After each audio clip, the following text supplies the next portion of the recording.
नहीं आएगा। यानी कि फिल्म जब आएगा एकदम ब्रांड लेवल का आएगा। ब्रांड लेवल का आएगा। कमर कस के हो गए हैं तैयार अहिरान स्टार टुनटुन यादव। जी हाँ दोस्तों, टुनटुन यादव का भी जबरदस्त फिल्म आएगा और वो भी बहुत बड़े लेवल पर फिल्म आएगा।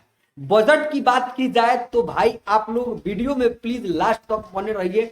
मैं टुनटुन यादव के मुंह से आप लोगों को वो चीज सुनाऊंगा जिस चीज को सुनने के बाद आप लोग हैरान चकित हो जाएंगे।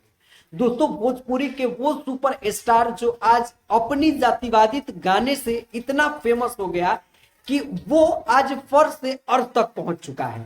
और बहुत सारे लोगों का ये मानना है कि टुनटुन यादव जातिवाद फैलाते हैं, पर आज की इस वीडियो में हम एक और सच्चाई दिखाएंगे तो आप लोग बहुत ज्यादा हैरान हो जाएंगे। दोस्तों, आप लोगों को टुनटुन यादव के जातिवाद गाने पर और एक ऐसे रोमांटिक गाने पर व्यू जाकर आप लोग देख लीजिएगा। जातिवाद गाने से ज्यादा उनके ऐसे जो रोमांटिक गाने आते हैं उन पे व्यू होता है।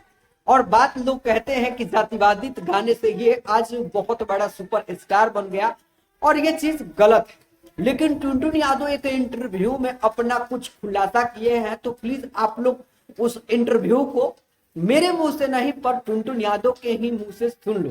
वो मिलते हैं तो 15 लाख 20 लाख वाला फिल्म वाले मिलते हैं तो फिर मजा नहीं आता है। उतना का तो मैं वीडियो करूंगा तो फिर फिल्म में मजा नहीं आएगा। यानी कि फिल्म जब आएगा एकदम ब्रांड लेवल का आएगा। ब्रांड लेवल का आएगा। 1-2 करोड़ रुपए खर्चा हो तो दिखेगी भोजपुरी में क्या है क्या नहीं है। यानी कि जब करोड़ों वाले प्रोड्यूसर मिलेंगे तभी फिल्म साइन होगा। तभी फिल्म आएगा, मजा आएगा। आप लोगों को ये सुनने के बाद कैसा लगा मुझे कमेंट बॉक्स में जरूर बताइएगा। तब तक के लिए दिल से धन्यवाद।